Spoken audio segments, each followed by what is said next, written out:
সুন্নাহকে যদি আমরা জিজ্ঞেস করি, বিশ্বনবী রেখে যাওয়া সুন্নাতে যদি আমরা একটু তালাশ করি, একটু স্ক্যানিং করি, একটু চোখ গোলাই, তাহলে সুন্নাহ আমাদেরকে বলে বেশি বেশি নফল ইবাদত করো আর আল্লাহর নৈকট্য হাসিল করো।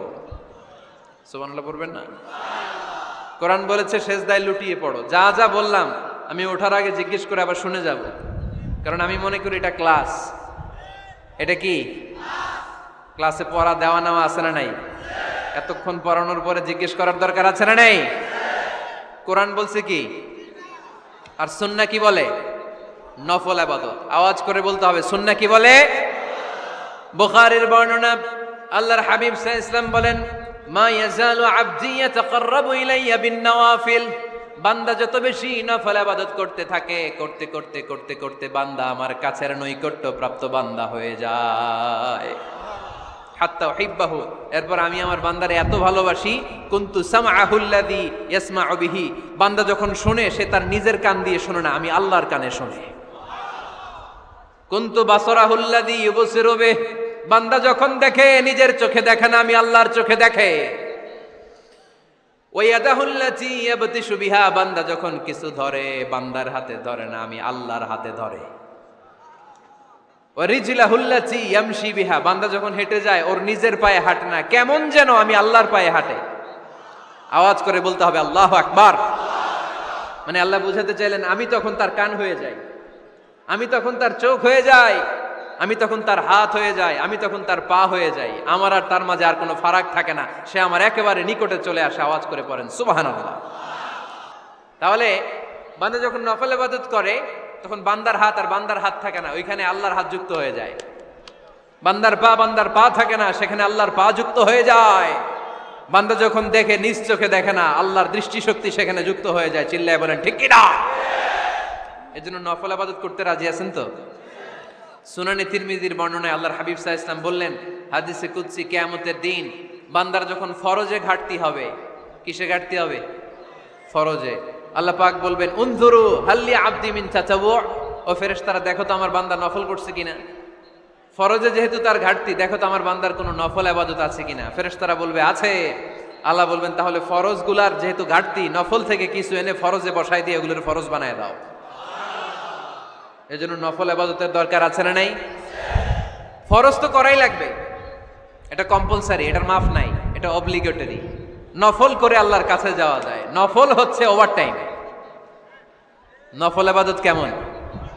আওয়াজ করে বলেন। তাহলে কোরআনের আলোকে আমরা জানলাম যে আল্লাহর কাছে যেতে হলে কি করতে হয়? সেজদা দিতে হয়। আর সুন্নাহর আলোকে আমরা জানলাম আল্লাহর কাছে যেতে হলে কি করার মাধ্যমে কাছে যেতে হয়? আওয়াজ করে বলেন। নফল ইবাদত করতে রাজি আছেন সবাই?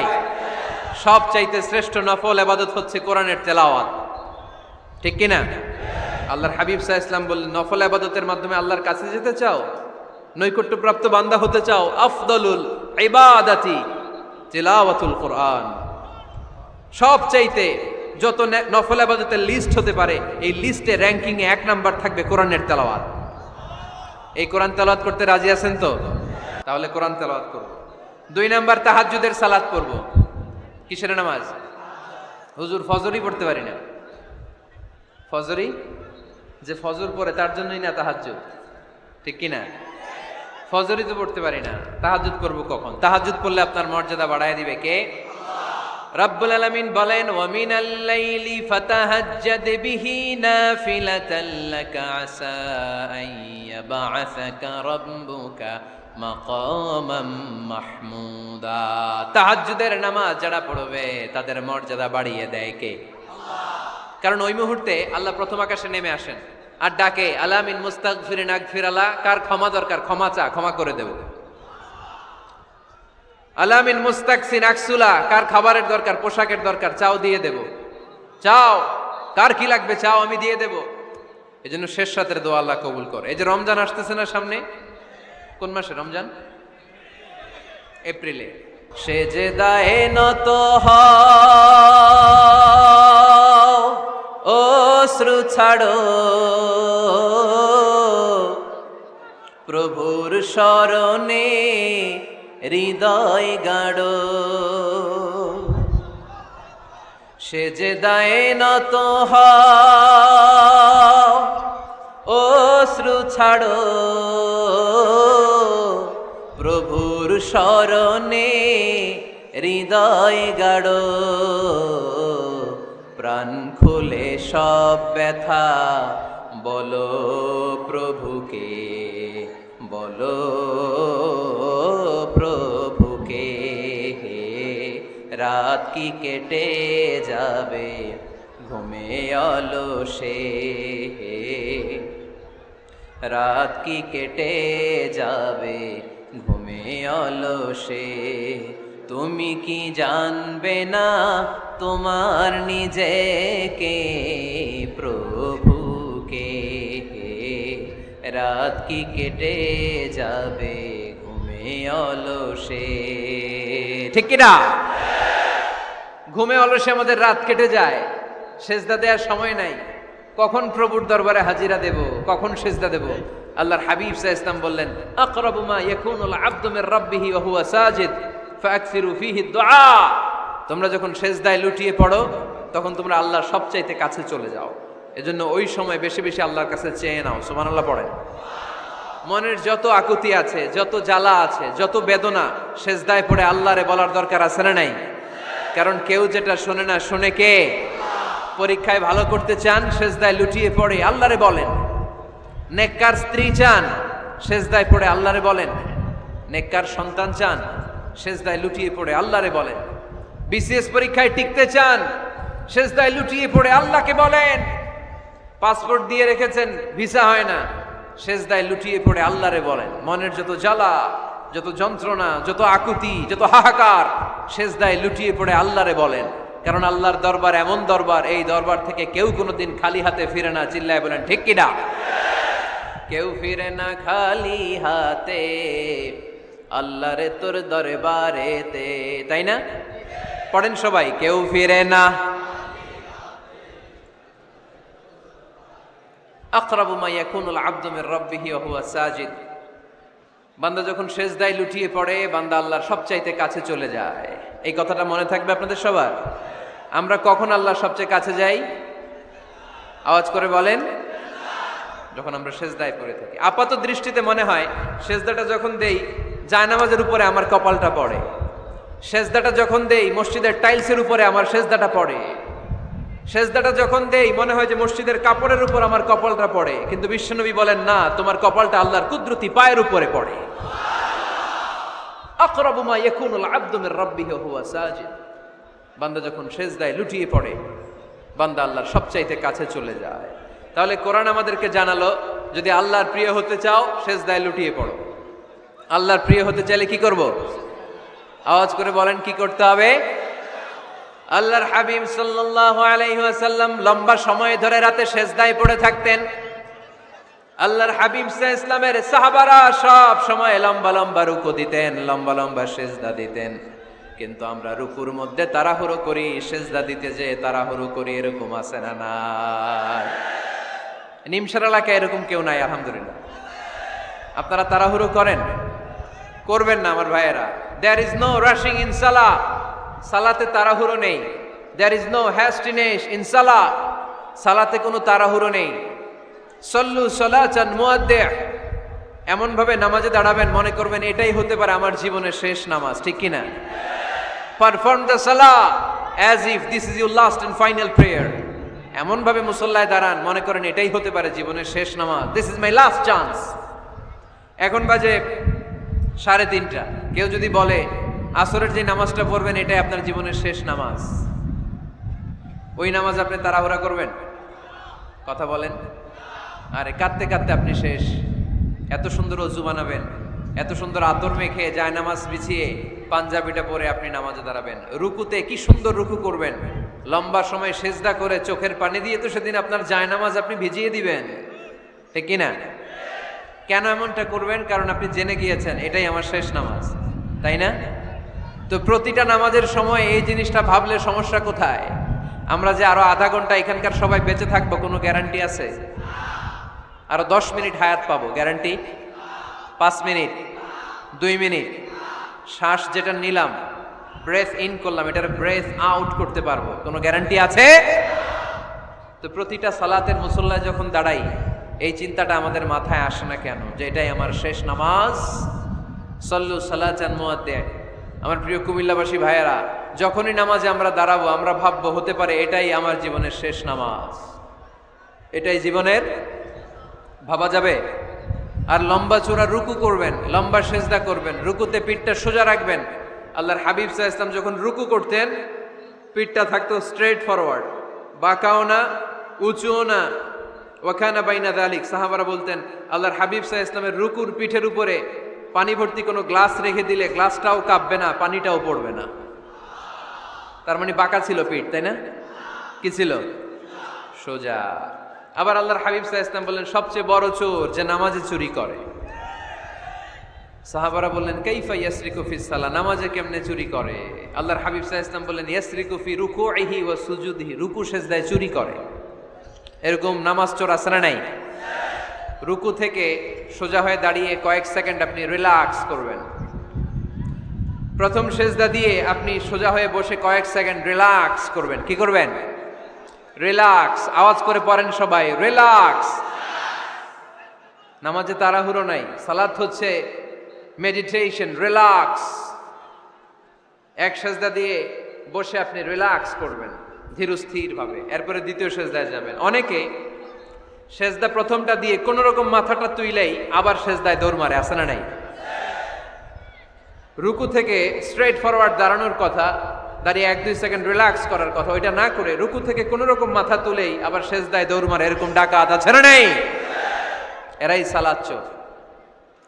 আমরা যেন নামাজ চোরের খাতায় নিজেদের নাম না চুলি, আমরা যেন বেশি বেশি আল্লাহর সেজদা দেই। তাহলে কোরআন আমাদেরকে জানালো আমরা যদি আল্লাহর কাছে যেতে চাই কি করতে হবে? বইলা গেছি, খাইয়া ফেলাইছি, আওয়াজ করে বলেন কি করবেন? আল্লাহর হাবিব সাল্লাল্লাহু আলাইহি ওয়াসাল্লাম সব সময় লম্বা লম্বা সেজদায় পড়ে থাকতেন। আল্লাহর নবীর সাহাবারা সব সময় লম্বা লম্বা সেজদায় পড়ে থাকতেন। আল্লাহ বলেন তারাহুম রুকআন সুজদা। আপনি দেখবেন আল্লাহর নবীর সাহাবারা আবু বকর, ওমর, উসমান, আলী রাদিয়াল্লাহু তাআলা আনহুম আজমাইন, তাদের স্বভাব ছিল বিপদে পড়লেই লম্বা লম্বা সেজদায় পড়ে যেতেন। আমরা সবাই পাপী, আমাদের পাপের কোনো শেষ নাই। আওয়াজ করে বলেন ঠিক কিনা? আল্লাহ তাআলা কাদেরকে পছন্দ করেন? আমরা আল্লাহ তাআলার প্রিয় ভাজন, প্রিয় বান্দা হতে চাই কি চাই না? বলেন তো। চাই। এই 10টি গুণ যাদের মধ্যে থাকবে তাদের জন্য আল্লাহ তাআলা ক্ষমা এবং মহা প্রতিদানের ঘোষণা দিয়েছেন। সুবহানাল্লাহ বলেন। এবং এই 10টি বৈশিষ্ট্যের মধ্যে ইসলামের মৌলিক যে মূল্যবোধগুলো, মোরালিটি, এথিক্স, এগুলো চলে এসেছে। মৌলিক কথাগুলো দিন ইসলামের প্রায় সকল অনুষঙ্গের সমাবেশ ঘটেছে এই আয়াতে। এবং এই আয়াতে পুরুষের পাশাপাশি নারীদেরকেও আল্লাহ তাআলা স্পেশাল গুরুত্ব দিয়েছেন। সুবহানাল্লাহ পড়বেন না? তার মানে নেক আমল করলে, ভালো কাজ করলে, সৎ কর্ম করলে সেটাতে নারী আর পুরুষ সমান। পুরুষ ইবাদত করলে যেই সওয়াব, নারীরা করলেও সেই সওয়াব পড়েন সুবহানাল্লাহ। তাহলে যে 10টি বৈশিষ্ট্য আল্লাহ তাআলা পছন্দ করেন যে ইমানদার বান্দাদের মধ্যে থাক, তার 1 নাম্বার হচ্ছে আল্লাহ তাআলা বলছেন ইন্নাল মুসলিমিনা ওয়াল মুসলিমাতি, নিশ্চয়ই মুসলিম পুরুষ এবং নারী, নিশ্চয়ই মুসলিম পুরুষ এবং নারীকে আল্লাহ পছন্দ করেন। আমরা মুসলিম না সবাই এখানে? আওয়াজ করে বলেন আমরা মুসলিম কিনা? মুসলিমিন ওয়াল মুসলিমাত, মুসলিম পুরুষ এবং নারীকে আল্লাহ পছন্দ করেন। ইসলাম মানে হচ্ছে আত্মসমর্পণ করা, সারেন্ডার করা। ইসলাম মানে সারেন্ডার করা কার সামনে? আল্লাহর ইচ্ছার সামনে, আল্লাহর আদেশের সামনে, আল্লাহর আইনের সামনে আত্মসমর্পণের, সারেন্ডারের নামই হচ্ছে ইসলাম। চিল্লায় বলেন ঠিক কিনা? কেউ যখন নিজেকে মুসলিম বলে দাবি করে তখন আল্লাহর কোনো বিধান আসলে, আল্লাহর কোনো আইন তার সামনে আসলে সেটা মানব কি মানব না এমন কথা বলার তার সুযোগ নাই, মানতেই তাকে হবে। আওয়াজ করে বলেন ঠিক কিনা? এই আয়াতের পরেই আল্লাহ বলছেন ওয়ামা কানা লি মুমিনিন ওয়ালা মুমিনাতিন ইযা কাদাল্লাহু ওয়া রাসূলুহু আমরান আন ইয়াকুনা লাহুমুল খিয়ারাতু মিন আমরিহিম। আল্লাহর পক্ষ থেকে কোনো বিশ্বাসী নারী পুরুষের সামনে যখন কোনো বিধান আসে, কোনো আইন আসে, তখন সে আইন সে মানবে না এমন কোনো অপশন তার নাই। মানলেও হবে, না মানলেও হবে, এমন কোনো অপশন আছে নাকি বলেন? এমন কোনো অপশন নাই। আল্লাহর আদেশ আসার সাথে সাথেই সেটার সামনে আমরা সারেন্ডার, ঠিক কিনা বলেন? আল্লাহর আদেশ আসলেই সারেন্ডার, আল্লাহর কথা আসলেই সারেন্ডার। এখানে আমার কথা চলবে? প্রিয় ময়মনসিংহবাসী, আওয়াজ করে বলেন, আল্লাহর আদেশের সামনে আমার নিজের কোনো ইচ্ছা আছে? আমার কোনো কথা আছে? যারা আল্লাহর আদেশের সামনে নিজেকে সঁপে দেয়, যারা আল্লাহর আদেশের সামনে নিজের ইচ্ছাকে বিসর্জন দেয়, যারা আল্লাহর বিধানের সামনে নিজের কথা, খায়েশ সবকিছুকে স্যাক্রিফাইস করে, তারাই হচ্ছে মুসলিম। সুবহানাল্লাহ বলেন। এজন্য আল্লাহ বলেন, আমার প্রিয় বান্দাদের প্রথম বৈশিষ্ট্য তারা হচ্ছে ইন্নাল মুসলিমিনা ওয়াল মুসলিমাতি, তারা আমার বিধানের সামনে আত্মসমর্পণ করে, আমার আইনের সামনে আত্মসমর্পণ করে, আমার কথার সামনে তারা কোনো কথা বলে না। কারণ গোটা দুনিয়ায় আকাশে কিংবা জামিনে যেখানেই যেটা থাক না, সব সারেন্ডার করেছে এক সত্তার সামনে। জোরে বলেন, তিনি কে?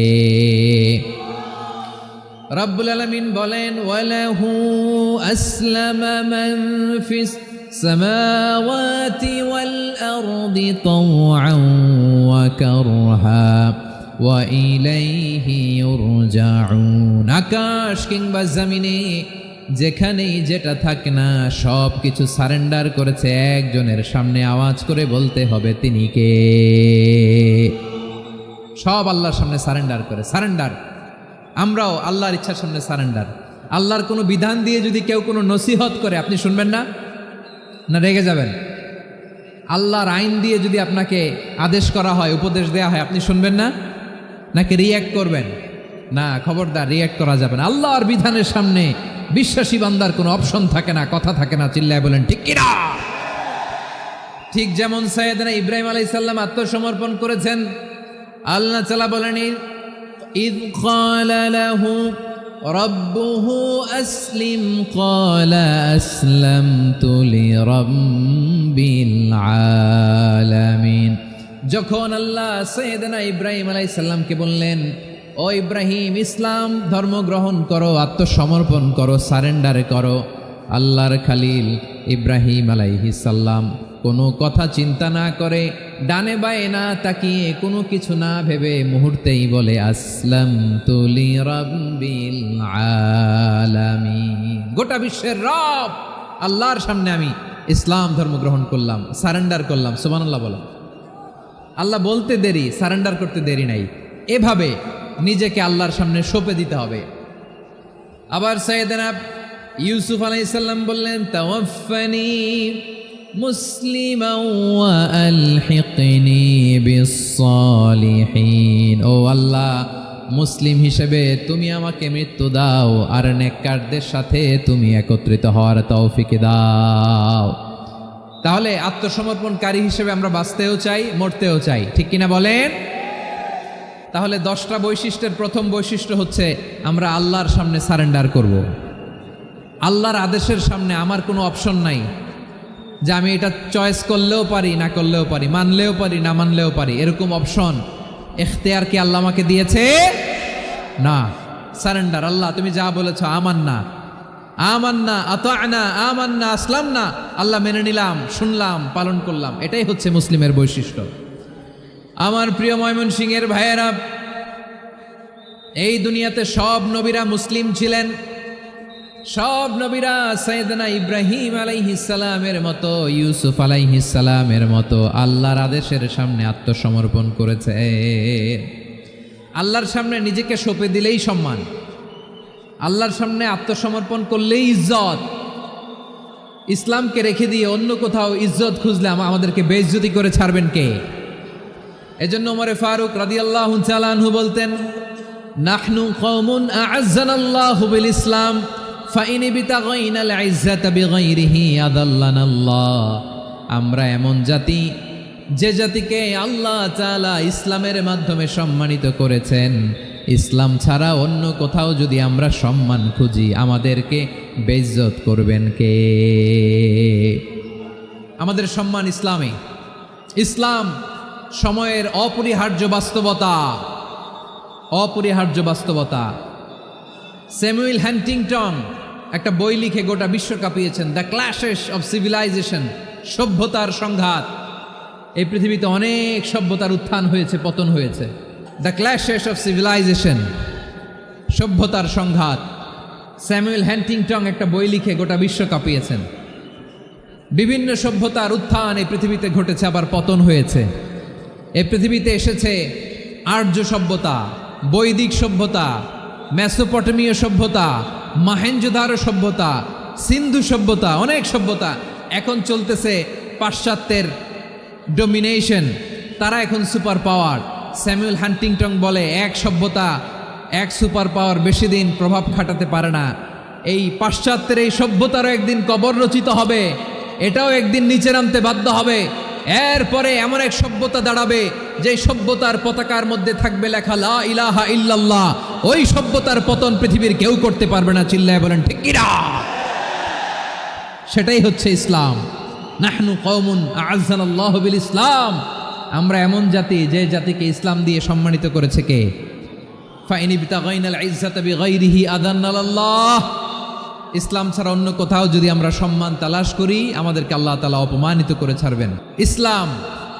ইসলাম ছাড়া অন্য কিছু আমরা মানি না, মানব না। চিল্লায় বলতে হবে ঠিক কিনা?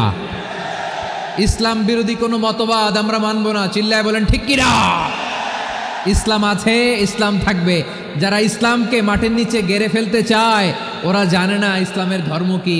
ইসলাম চারা বীজের মতো, ইসলামকে জমিনের ভিতরে গেড়ে দিতে চাইলে এটা শাখা প্রশাখা নিয়ে আসমানের দিকে, উপরের দিকে উঠে যায়। চিল্লায় বলেন ঠিক কিনা? এজন্য আল্লাহর হাবিব বলেন 6টি মৌলিক কর্মসূচির সারমর্ম হলো ইসলাম। আওয়াজ করে বলেন তো কয়টি? হাদিসে জিবরিলে সাইয়েদনা জিবরিল আলাইহিস সালাম বিশ্বনবীকে বললেন, ও নবী আপনি বলেন তো ইসলাম কি? ইয়া মুহাম্মদ আখবিরনি আনিল ইসলাম, ইসলাম কারে বলে আপনি বলেন। আল্লাহর হাবিব বললেন, আল ইসলামু আন তাশহাদা আন লা ইলাহা ইল্লাল্লাহ ওয়া আন্না মুহাম্মাদার রাসূলুল্লাহ ওয়া তুকিমাস সালাতা ওয়া তুতিয়াজ যাকাতা ওয়া তাসুমা রমাদানা ওয়া তাহুজ্জাল বাইতা মান ইসতাতাআ ইলাইহি সাবিলা। আল্লাহর হাবিব ফরমান 6টি মৌলিক কর্মসূচির সারমর্ম হলো ইসলাম। এক হলো তুমি সাক্ষী দিবা আল্লাহ ছাড়া কোনো ইলাহ নাই, মুহাম্মদ ছাড়া রাসূল নাই, তিনি আমাদের রাসূল। সালাত কায়েম করবা, যাকাত আদায় করবা, সামর্থ্য থাকলে আল্লাহর ঘরে হজ করতে যাবা। এই 6টা কর্মসূচির সারমর্মের নাম হলো ইসলাম। ময়মনসিংহবাসী আওয়াজ করে বলেন, এই 6টা কর্মসূচির সারমর্মের নাম কি? তাহলে ইসলাম কারে বলে বুঝতে পারছেন? তাহলে 10 নম্বরের 1 নম্বর আমরা বুঝে ফেলছি, ইন্নাল মুসলিমিনা ওয়াল মুসলিমাতি। আল্লাহ বলেন মুসলিম পুরুষ এবং নারী আমার কাছে প্রিয়, যারা আমি আল্লাহর আদেশের সামনে নিজেদেরকে সোপর্দ করে দেয়, সারেন্ডার করে দেয়, আমি আল্লাহর বিধানের সামনে নিজেকে সঁপে দেয়, আমি আল্লাহর ইচ্ছার সামনে নিজের ইচ্ছা বিসর্জন দেয়, আমি আল্লাহর সামনে সে সারেন্ডার করে, আত্মসমর্পণ করে, সেই মুসলিম। ঠিক কিনা বলেন? তাহলে 1 নম্বর বৈশিষ্ট্য ইন্নাল মুসলিমিনা ওয়াল মুসলিমাতি। এরপরে আল্লাহ বললেন ওয়াল মুমিনিনা ওয়াল মুমিনাতি, বিশ্বাসী নারী এবং পুরুষ, আত্মসমর্পণকারী নারী এবং পুরুষ যেমনি আল্লাহর কাছে প্রিয়, ইমানদার পুরুষ এবং নারীরাও আল্লাহর কাছে প্রিয়। পড়েন সুবহানাল্লাহ। মুমিনিনা ওয়াল মুমিনাতি। দেখেন আমি আলোচনার শুরুতেই বলেছি, এই আয়াতে আল্লাহ তাআলা পুরুষদের কথা বলার সাথে সাথে পাশাপাশি কাদের কথা বলেছেন? নারীদের কথা। আওয়াজ করে বলেন কাদের কথা? হ্যাঁ, নারীদের কথা বলেছেন। এজন্য মুমিনিনা ওয়াল মুমিনাতি, আল্লাহ ইমানদার পুরুষদের যেমনি পছন্দ করেন, ইমানদার নারীদেরকেও তিনি পছন্দ করেন। ঈমান মানে হচ্ছে স্বীকৃতি দেওয়া। ঈমান মানে স্বীকৃতি দেওয়া। কিসের স্বীকৃতি? বিশ্বাসের স্বীকৃতি। কিসের? মাশাআল্লাহ, বিশ্বাসের স্বীকৃতি। এই পৃথিবীতে বিশ্বাসের দাম বড্ড বেশি। এই পৃথিবীতে সবচেয়ে দামি জিনিস কি? বিশ্বাস। বিশ্বাস ছাড়া এই জগৎ চলে? স্বামী স্ত্রীর সম্পর্ক কিসের উপর টিকে থাকে বলেন তো? হ্যাঁ, বিশ্বাসের উপর টিকে থাকে। স্বামী স্ত্রীর সম্পর্ক টিকে থাকে বিশ্বাসের উপর। আচ্ছা, পার্টনারশিপে যারা ব্যবসা করেন, পার্টনারশিপের বিজনেস, এটা টিকে থাকে কিসের উপর? বিশ্বাসের উপর। এই জগৎটাই চলে বিশ্বাসের উপর। বিশ্বাসীরা এই পৃথিবীতে না থাকলে আল্লাহ এই পৃথিবীও টিকায় রাখতেন না। একজন বিশ্বাসী এই পৃথিবীর বুকে বেঁচে থাকলে আল্লাহ তাআলা এই পৃথিবী ধ্বংস করবেন না। চিল্লায় পড়েন আল্লাহু আকবার। এই পৃথিবীর সবচেয়ে দামি বস্তু বিশ্বাস, সবচেয়ে দামি। বিশ্বাস দিয়ে এই পৃথিবী চলে। এজন্য জ্ঞানীরা বলে বিশ্বাসে মিলায় বস্তু তর্কে বহুদূর, বলে না? বিশ্বাসে মিলায় বস্তু তর্কে বহুদূর। বিশ্বাসে এই পৃথিবী টিকে থাকে। আচ্ছা দেখেন, ঢাকা থেকে একজন লোক কক্সবাজার যাবে। প্রিয় ময়মনসিংহবাসী আওয়াজ করে বলেন কই যাবে? ডবল ডেকার বাস আছে না, যেগুলোতে ঘুমায় ঘুমায় যাওয়া যায়। তো দেখবেন অনেক প্যাসেঞ্জার বাসে উঠে আস্তে করে ব্ল্যাঙ্কেট নিয়ে কম্বল নিয়ে ঘুম দিতেছে। ঘুম দেখেন তার কি বিশ্বাস ড্রাইভারের উপরে। এই বাস তো তারা চালাইতে চালাইতে নওগাঁ নিয়ে যেতে পারে, এই বাস তো তারা নিয়ে পঞ্চগড় ছেড়ে দিতে পারে, কিন্তু তার কোনো টেনশন নাই। সে দেখবেন ব্ল্যাঙ্কেট নিয়ে কম্বল নিয়ে দিছে জনমের ঘুম। এর কারণ তার বিশ্বাস আছে যে সকালবেলা এই বাস কক্সবাজারেই পৌঁছবে। দেখেন বিশ্বাসের কত দাম। ঢাকা থেকে জেদ্দা ওমরা করতে যারা যান দেখবেন 40,000 ফিট উপরে বিমানে অনেকে কম্বল চাপা দিয়ে ঘুম দিতেছে। ঘুম এই বিমান 40,000 ফিট উপর দিয়ে পাইলট চালায়া এটাকে আফ্রিকার জঙ্গলে নিয়ে যায় নাকি ভারত মহাসাগরে নিয়ে যায় তার কোনো টেনশন নাই। সে ঘুম, কারণ তার পাইলটের উপর এই এয়ারলাইন্সের উপর বিশ্বাস আছে যে সকালবেলায় এটা জেদ্দা আন্তর্জাতিক বিমানবন্দরে ল্যান্ড করবে। ঠিক কিনা বলেন? বাবা তার কলিজার টুকরো সন্তানকে, ছোট্ট ছেলেটাকে দেখবেন মাঝে মাঝে আদর করে এরকম শূন্যে ছুঁড়ে মারে। আপনারা মারেন? ময়মনসিংহের বাবারা বাচ্চাদের সাথে এরকম মজা করেন না? তো উত্তর দেন না কেন? আপনারা করেন? বাবা তার সন্তানকে, ধরেন ছোট্ট মেয়েটাকে আদর করে কোলে তুলে এরকম শূন্যে ছুঁড়ে মারে।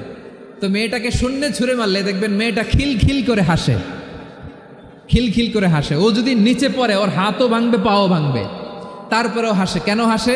কারণ মেয়েটার বিশ্বাস আছে যে আব্বু আমারে ছাড়বে না, আব্বু আমাকে ঠিকই ধরে ফেলবে। চিল্লায় বলেন ঠিক কিনা? ও আমার প্রাণের ময়মনসিংহের ভাইরা, এই জমিন চলে বিশ্বাসে। বিশ্বাস এই পৃথিবীর সবচাইতে দামি সম্পদ। এজন্য একজন বিশ্বাসী জমিনের মধ্যে বেঁচে থাকলে জমিনের উপর আল্লাহ প্রলয়ঙ্কারী কিয়ামত দিবে না। এজন্য আল্লাহ বললেন ওয়াল মুমিনিনা ওয়াল মুমিনাতি, বিশ্বাসী পুরুষ এবং নারীকে আমি আল্লাহ বড্ড ভালোবাসি। তারা এমনভাবে বিশ্বাস করে না দেখে বিশ্বাস। আল্লাহ বলছেন আল্লাযীনা ইউমিনুনা বিল গায়বি ওয়া ইউকিমুনাস সালাহ, আমার বিশ্বাসী বান্দারা না দেখে বিশ্বাস করে। অদৃশ্যের প্রতি তারা বিশ্বাস রাখে, না দেখে বিশ্বাসটাই আসল বিশ্বাস। ঠিক কিনা বলেন? আচ্ছা বুঝে থাকলে উত্তর দেন। আমার হাতে 3টা চকলেট নিয়ে যদি আমি বলি এই যে আমার হাতে চকলেট, তুমি বিশ্বাস করো? আপনি তো বলবেন করি, কারণ চকলেট তো দেখা যায়। বিশ্বাস না করে যাবেন কই? কিন্তু আপনারা না দেখায়া 3টা চকলেট এরকম মুষ্টিবদ্ধ করে পিছনের দিকে নিয়ে যদি বলি বন্ধু আমার পিছনে ডান হাতের মুঠায় কিন্তু 3টা চকলেট আছে, বিশ্বাস করো? ও না দেখেও যদি বলে বন্ধু তুই যেহেতু বলছিস বিশ্বাস করি, যদি করে এটাই আসল বিশ্বাস। না দেখে বিশ্বাস করাটাই আসল বিশ্বাস। চিৎকার করে বলেন ঠিক কিনা? এজন্য আল্লাহ বললেন না দেখে বিশ্বাস হলো আসল বিশ্বাস। অদৃশ্যের প্রতি বিশ্বাসকে বলে প্রকৃত বিশ্বাস। আল্লাযীনা ইউমিনুনা বিল গায়ব, আমার বান্দারা না দেখে আমি আল্লাহর উপর বিশ্বাস করে। এবার বিশ্বনবী বললেন 6টি মৌলিক কর্মসূচির সারমর্মের নাম যেমনি হলো ইসলাম, ঠিক তেমনি 6টি মৌলিক বিশ্বাসের বিষয়ের উপর ঈমান আনার নাম হলো বিশ্বাস। সুবহানাল্লাহ বলেন। 6টা মৌলিক বিষয়ের উপর যদি আপনি বিশ্বাস রাখেন এটা হচ্ছে ঈমান। সেটা কি? সাইয়েদনা জিব্রাইল বললেন ইয়া মুহাম্মদ আখবিরনি মাল ঈমান, ঈমান কারে বলে বলো। আল্লাহর নবী বললেন আন তুমিনা বিল্লাহ, আল্লাহর উপর ঈমান আনবা। কার উপর? আরো জোরে বলেন কার উপর? আল্লাহ নামটা আপনাদের ভাল লাগে? আল্লাহর জিকির যে করছেন কেমন লাগে? সবাই মিলে গলা ছেড়ে আল্লাহরে ডাক দেন তো, বলেন আল্লাহ। আরো জোরে আল্লাহ। প্রাণ খুলে একসাথে ইয়া আল্লাহ। আল্লাহ নাম যতই জপি ততই মধুর লাগে, নামে এত মধু থাকে কে জানি তো আগে। আল্লাহ নাম যতই জপি ও নাম জপে প্রিয়তম, ও নামে জপে মজনু সম, ওই নামে পাপিয়া গাহে হৃদয় গোলাপে বাগে, আল্লাহ নাম যতই জপি। সুবহানাল্লাহ বলেন। আল্লাহর নাম এত মধুমাখা নাম, এত জাদুমাখা নাম, সব নবীরা এই নামের জিকির করেছেন, সব আল্লাহর ওলিরা এই নামটি জপেছেন। এজন্য এই নাম জপলে হৃদয় শান্ত করে দেয় কে? এজন্য আওয়াজ করে আল্লাহরে আবারও ডেকে বলেন ইয়া আল্লাহ। বিশ্বনবী বললেন ঈমান মানিয়ান তুমিনা বিল্লাহ, আল্লাহর উপর ঈমান আনবা, ওয়া মালাইকাতিহি ফেরেশতাদের উপর ঈমান আনবা, ওয়া কুতুবিহি আল্লাহর পাঠানো কিতাবের উপর ঈমান আনবা, ওয়া রুসুলিহি রাসূলের উপর ঈমান আনবা, ওয়াল ইয়াউমিল আখিরি শেষ বিচারের প্রতি ঈমান আনবা, ওয়া তুমিনা বিল কদরি খাইরিহি ওয়া শাররিহি আল্লাহর দেয়া তাকদীরের উপর ঈমান আনবা। ঠিক কিনা বলেন? তাহলে এই 6টা মৌলিক বিষয়ের উপর বিশ্বাসকে বলে ঈমান। আল্লাহ ওই ঈমানদারদেরকে পছন্দ করে যাদের ঈমান এরকম মজবুত। আল্লাহ বললেন ওয়াল মুমিনিনা ওয়াল মুমিনাতি, ঈমানদার পুরুষ এবং নারীরাও আমার কাছে বড্ড প্রিয়। তাহলে আমার প্রিয় ভাইয়েরা, ইসলাম যেমনি বুঝেছেন সারেন্ডার, ঈমান মানে হচ্ছে বিশ্বাস, বিশ্বাসের স্বীকৃতি। এই বিশ্বাস না থাকলে ওই মানুষের কোনো দাম নাই। ঈমান ছাড়া নেক আমলের কোনো দাম নাই। ঈমান হলো সংখ্যার মতো, নেক আমল হলো শূন্যের মতো। বুঝে থাকলে উত্তর দেন, ঈমান কিসের মতো? কথা বলে না, বুঝে নাই বোধহয়। ঈমান কিসের মতো? সংখ্যা। আর নেক আমল শূন্য। আচ্ছা, আপনি ঈমান আনেন না, ঈমান ছাড়া খালি নেক আমল, তাহাজ্জুদ, নামাজ, রোজা, জিকির, আজকার, এক এক ইবাদতের কারণে খালি শূন্য পাইতেছেন। শূন্য পেতে পেতে পেতে পেতে হাজারটা শূন্য। এটার কোনো দাম আছে? কথা কয় না, দাম আছে। কিন্তু আপনি ঈমান আনার পর একটা সংখ্যা পেয়ে গেলেন 1। এবার নেক আমল করলেই একের পাশে শূন্য বসে গেলে কত হয়? 10। এবার আবার দান করলেন, আরেকটা শূন্য পাইছেন, কত হইছে? এবার আল্লাহর কোরআনের তেলাওয়াত করলেন, আরেক শূন্য, কত হইছে? এবার জিকির করলেন, আরেক শূন্য, কত হইছে? আবার ভালো কাজ করলেন, আরেক শূন্য, কত হইছে? এখন যত সৎকর্ম নেক আমল করেন, শূন্য যত বাড়ে, এটার দাম আছে না নাই? এজন্য আমার প্রিয় ভাইয়েরা, ঈমানের দাম সবচেয়ে বেশি। ঈমান হলো সফলতার মাপকাঠি। টাকা যার বেশি সে সফল নয়, এই সমাজে দাপট যার বেশি সে সফল নয়, এই সমাজে খ্যাতি যার বেশি সে সফল নয়, যার হৃদয় ঈমান আছে, বিশ্বাস আছে, সেই সফল। ঠিক কিনা? এজন্য রব্বুল আলামিন বলেন কদ আফলাহাল মুমিনুনাল্লাযীনা হুম ফি সলাতিহিম খাশিউন, সফল হয়েছে তারা, ঈমান এনেছে যারা। এই ঈমান হলো সফলতার মাপকাঠি। এই ঈমান হলো বিজয়ের পূর্ব শর্ত। ইসলামের বিজয় আমরা বাংলাদেশে চাই কি চাই না? আওয়াজ করে বলেন। রব্বুল আলামিন বলেন ওয়ালা তাহিনু ওয়ালা তাহজানু ওয়া আনতুমুল আ'লাউনা ইন কুনতুম মুমিনিন। তোমরা চিন্তিত হয়ো না, ভেঙে পড়ো না, হতাশ হয়ো না, চিন্তিত হয়ো না, তোমাদেরই বিজয় হবে যদি তোমরা মুমিন হও। ঠিক কিনা বলেন? আপনারা কি অত্যাচার, আযাব, জুলুম দেখে ভয় পান? হ্যাঁ, নবীদের উপর অত্যাচার ছিল কি ছিল না? সাহাবাদের উপর ছিল কি ছিল না? এজন্য কোনো অত্যাচার, হুমকি, দামকি, জেল, জরিমানা মুমিনকে তার ঈমানের রাস্তা থেকে এক বিন্দু পরিমাণ পেছনে হটাতে পারে না। চিল্লায় বলো ঠিক কিনা? আমরা জেনে বুঝেই এই রাস্তায় এসেছি, এই রাস্তা থেকে আমাদেরকে কেউ পেছনে সরাতে পারবে না। চিৎকার করে বলেন ঠিক কিনা? আল্লাহ আমাদেরকে সুসংবাদ দেন ওয়ালা তাহিনু ওয়ালা তাহজানু ওয়া আনতুমুল আ'লাউনা ইন কুনতুম মুমিনিন। হতাশ হয়ো না, নিরাশ হয়ো না, ভেঙে পড়ো না, তোমাদেরই বিজয় হবে যদি তোমরা মুমিন হও। এজন্য ঈমানের পথে আমরা থাকতে চাই কি চাই না? ঈমানের পথে অবিচল থেকে আমার মরণ যেন হয়। সবাই পড়েন আমিন। ঈমানের পথে অবিচল থেকে আমার মরণ যেন হয়। তোমারই কাছে মিনতি আমার, তোমারই কাছে মিনতি আমার, মহামহিম দয়াময়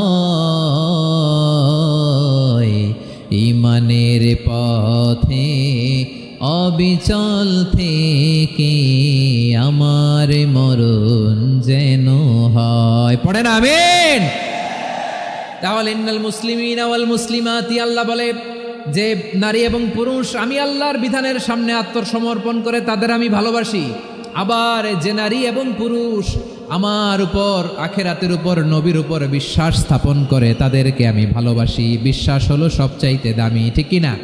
তাহলে মুসলিমিন মুসলিমাত গেল, মুমিনিন মুমিনাত গেল। এরপরে আল্লাহ তাআলা বলেন আল কানিতিনা ওয়াল কানিতাত, অনুগত নারী ও পুরুষ, অনুগত, obedient to Allah. They present their highest loyalty to Allah. যারা আল্লাহর সামনে নিজেদের আনুগত্যের সর্বোচ্চ নমুনা পেশ করে, যারা আল্লাহর সামনে অনুগত হয়ে অটল থাকে, আল্লাহর আনুগত্যে নিজেকে যারা পেশ করে তাদেরকে বলে কানিতিন কানিতাত, অনুগত বান্দা এবং বান্দি, অনুগত পুরুষ এবং নারী।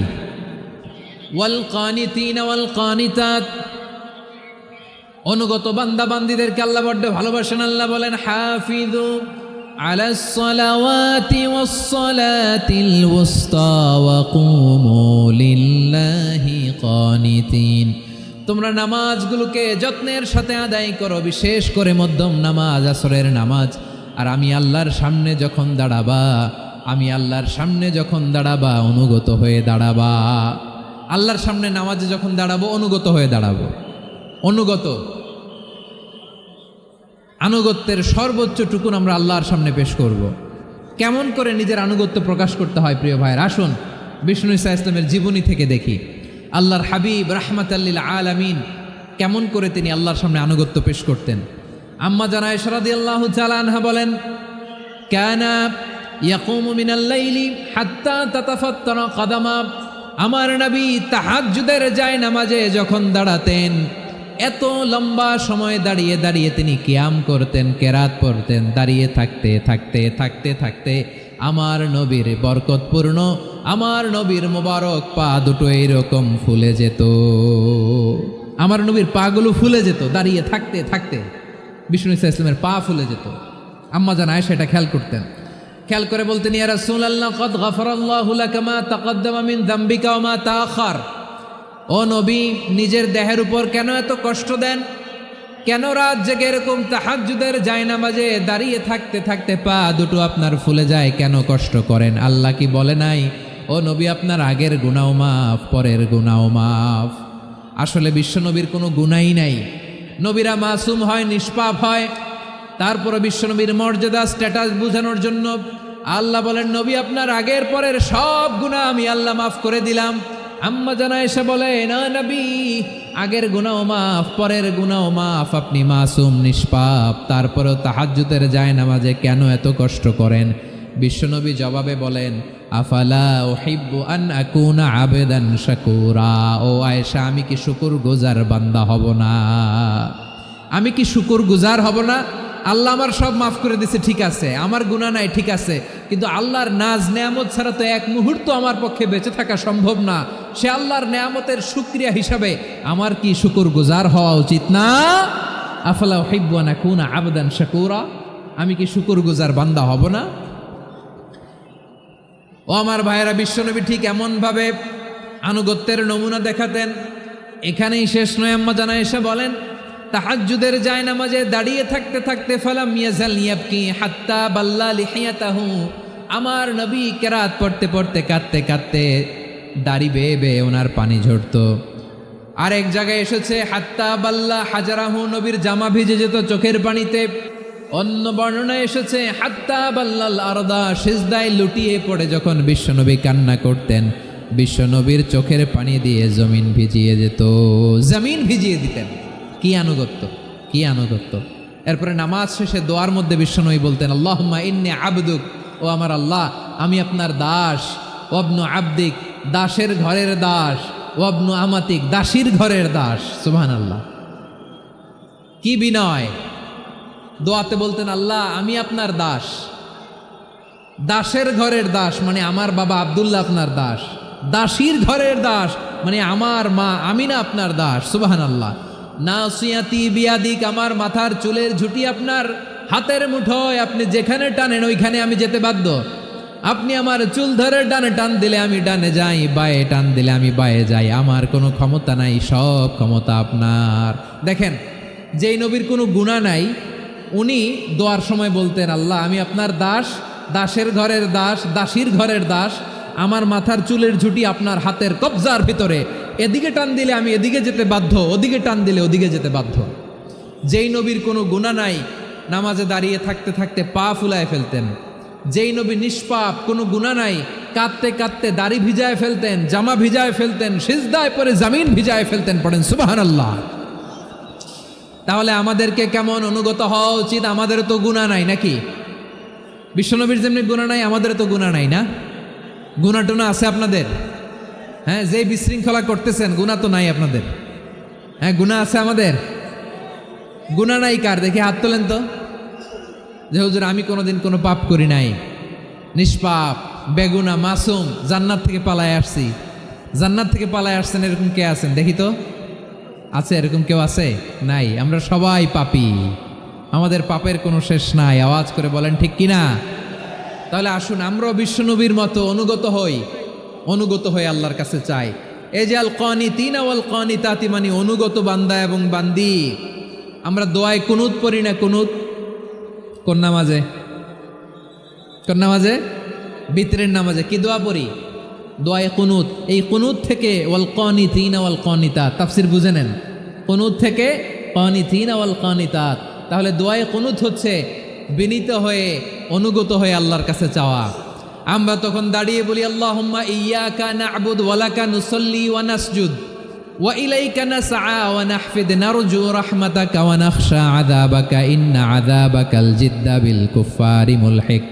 আল্লাহ আপনার কাছে চাই, আপনার কাছে প্রার্থনা করি, আপনার আযাবকে ভয় করি, আপনি ছাড়া আমাদের বাঁচাবার কেউ নাই। কুনুতের মধ্যে আমরা এই দোয়া করি কি করি না? অনুগত হয়ে এই দোয়া করি। যারা রমজানের শেষ দশকে মক্কা শরীফে থেকেছেন, তারা শেখ আব্দুর রহমান সুদাইসের কুনুত পেয়েছেন। যারা পেয়েছেন অথবা কেউ টিভিতে ভিডিওতে দেখেছেন, শেখ আব্দুর রহমান সুদাইস 27-এর আলোচনায় 45 মিনিট থেকে 1 ঘন্টা দোয়ায় কুনুত পড়ে। কতক্ষণ?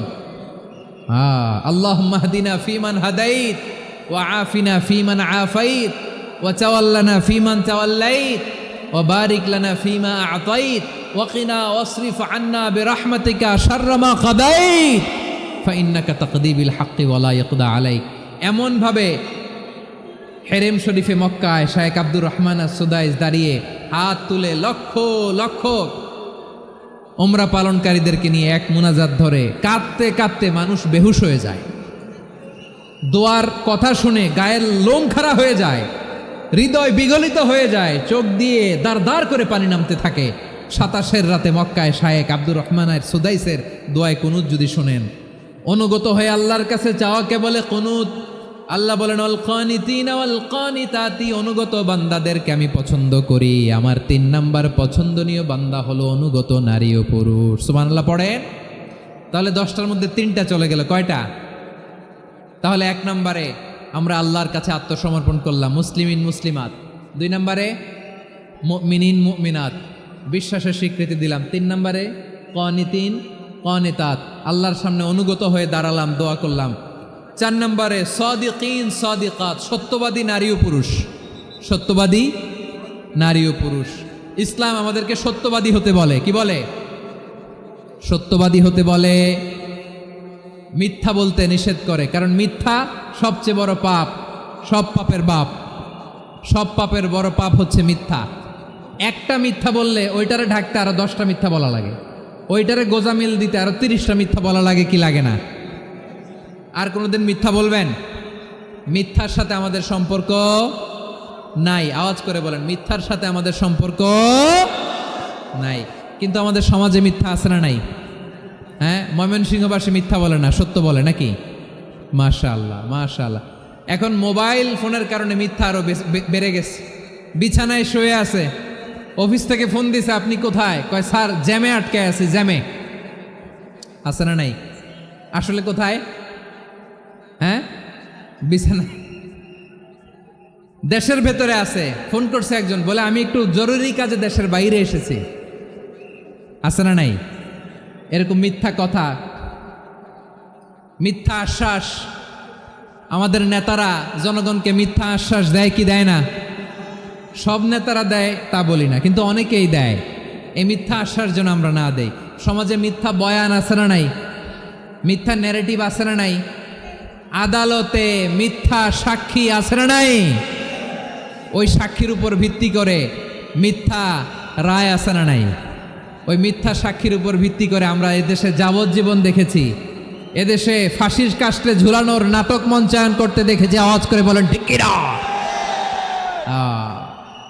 এই মিথ্যা আমরা চাই না, আমরা সত্য বলবো, কারণ আল্লাহ সত্যবাদী। আল্লাহ কি? সত্যবাদী। বিশ্বনবী ছিলেন সত্যবাদী, আমাদেরকেও তিনি সত্যবাদীদের সাথে থাকতে বলেছেন। তিনি আমাদেরকে বলেছেন সত্যাশ্রয়ী হতে। রব্বুল আলামিন বলেন, ওমান আসদাকু মিনাল্লাহি হাদিসা, আল্লাহর চাইতে সত্যবাদী আর কেউ আছে নাকি বলেন? আল্লাহর চাইতে বেশি সত্যবাদী কেউ আছে? নাই, নাই। আবার বিশ্বনবীকে আল্লাহ বলেন, কুল সাদাকাল্লাহ, ও নবী আপনি বলেন আল্লাহ সত্য বলেছেন। সাদাকাল্লাহ মানে সত্য বলেছেন, আল্লাহ সত্য বলেছেন। এই আদেশটি আল্লাহ তাআলা বিশ্বনবীকে দিয়ে বললেন, কুল সাদাকাল্লাহ, ও নবী আপনি বলে দেন আল্লাহ সত্য বলেছেন। এই জন্য আল্লাহর বাণী তেলাওয়াত করার পরে কারি সাহেবরা দেখবেন পড়ে সাদাকাল্লাহুল আযীম।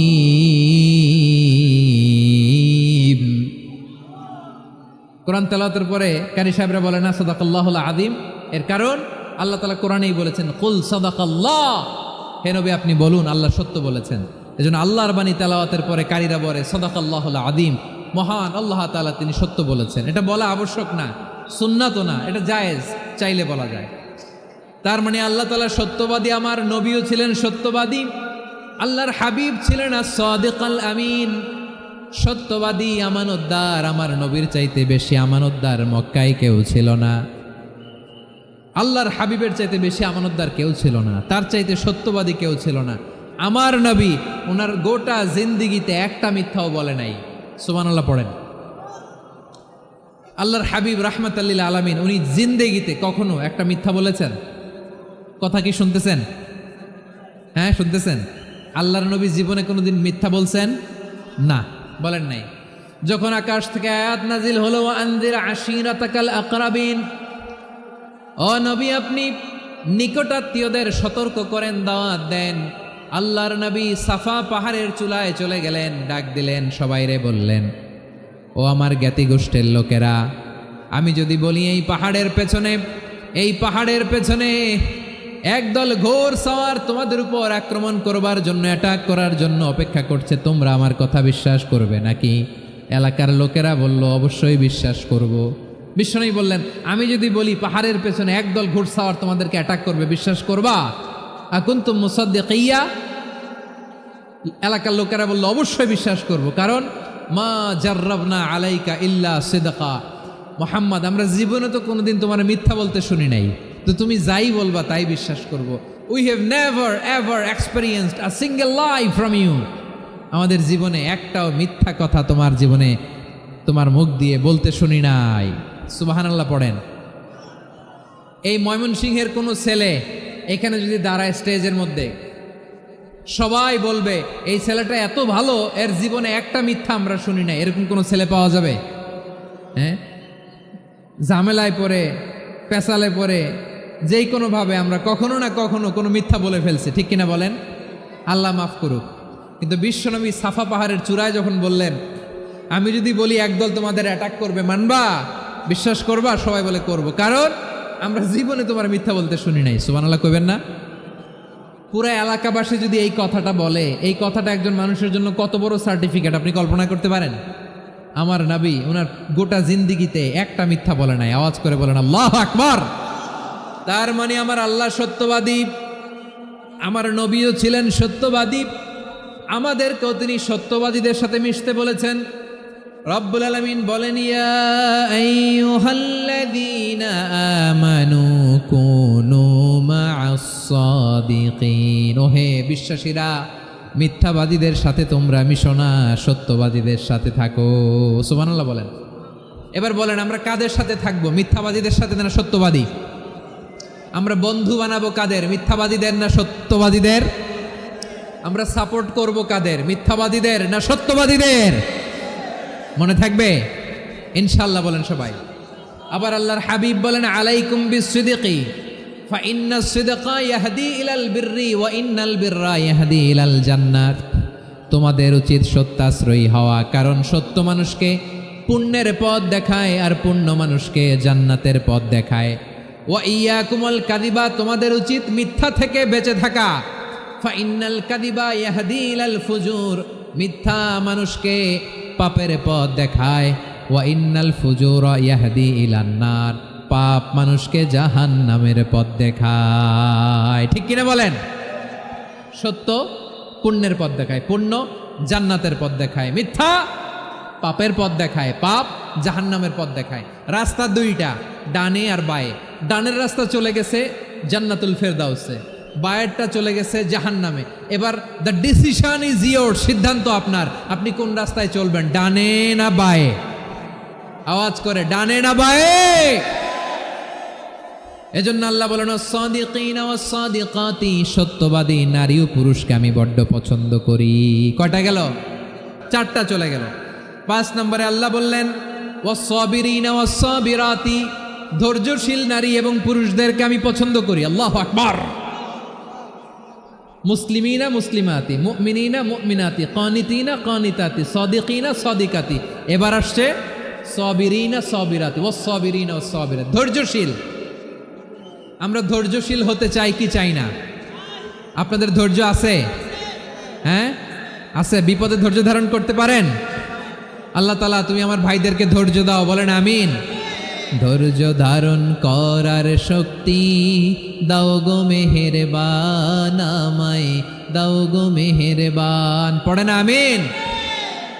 ধৈর্য ধারণ করার শক্তি দাও গো মেহেরবান, আমায় দাও গো মেহেরবান। বুকের ভেতর ব্যথার নদী বইছে অবিরাম, বইছে বইছে অবিরাম। সবাই পড়ুন, ধৈর্য ধারণ করার শক্তি দাও গো মেহেরবান, আমায় দাও গো মেহেরবান। ধৈর্য ধারণ করার শক্তি দাও গো মেহেরবান, আমায় দাও গো মেহেরবান। বুকের ভেতর ব্যথার নদী বইছে অবিরাম, পড়েন আমিন। তাহলে আল্লাহ তাআলা বললেন সাবিরিনা ওয়াস সাবিরাতি, ধৈর্যশীল নারী এবং পুরুষকে আমি আল্লাহ বড্ড পছন্দ করি। ওয়াস্তাঈনু বিস-সাবরি ওয়াস-সালাহ ওয়া ইন্নাহা লাকাবীরাতুন ইল্লা আলাল খাশিঈন। আল্লাহ বলে যখন বিপদে পড়বা সালাত এবং সবর দিয়ে আমার কাছে সাহায্য চাইবা। বিপদ আসলেই রাহমাতাল লিল আলামিন জায়নামাজে দাঁড়ায় যেতেন। আমরা বিপদ আসলে কি করি? হাই হুতাশ, ফেসবুকে স্ট্যাটাস দেই, ঠিক কিনা? ফেসবুকে শেয়ার দেই। বিপদ আসলে বন্ধুর সাথে শেয়ার দেওয়ার আগে, নিজের স্ত্রীর সাথে শেয়ার দেওয়ার আগে, ফেসবুকে শেয়ার দেওয়ার আগে শেয়ার করবো কার সাথে? আল্লাহর সাথে। কারণ আপনার বিপদ থেকে আপনার কেউ উদ্ধার করতে পারে না, একজন সত্তা ছাড়া। চিল্লায় বলতে হবে তিনি কে? সে আল্লাহ বলেন গোলাম বিপদের ধৈর্য ধারণ করো। আল্লাহর হাবিবকে আল্লাহ সান্ত্বনা দিচ্ছেন ওয়াসমির আলা মা ইয়াকুলুনা ওয়াহজুরহুম হাজরান জামিলা। ও নবী, ওরা যা বলে মন খারাপ করবেন না, মন ভাঙবেন না, ধৈর্য ধারণ করুন। ওয়াহজুরহুম হাজরান জামিলা, তাদেরকে সুন্দরভাবে ইগনোর করুন। আমার নবীকে গালি দিত কবি বলে, গণক বলে, পাগল বলে, জাদুকর বলে, লেস কাটা বলে। আমার নবী নাকি লেস কাটা, নাউজুবিল্লাহ পড়বেন না। আমার নবী নাকি নির্বংশ, ওনার বংশ নাকি দুনিয়াতে টিকবে না। বলে মুহাম্মদ তোমার কোনো ছেলে সন্তান বেঁচে নাই, তোমার বংশ নির্বংশ হবে। আল্লাহ বলে ইন্না শানিয়াকা হুয়াল আবতার, আমার নবীকে যারা বলেছে নির্বংশ, ওরাই আসলে নির্বংশ, ওরাই পিতৃ পরিচয়হীন জারদ সন্তান। চিল্লায় বলো ঠিক কিনা? ওয়া রাফা'না লাকা যিকরাক, আল্লাহ বলেন, নবী আপনার সম্মান আমি বাড়িয়েছি, দুলোক ভোলক ছাড়িয়ে সাতাকাশ মাড়িয়ে আমার আরশ পর্যন্ত আপনার সম্মানকে বুলন্দ করেছি।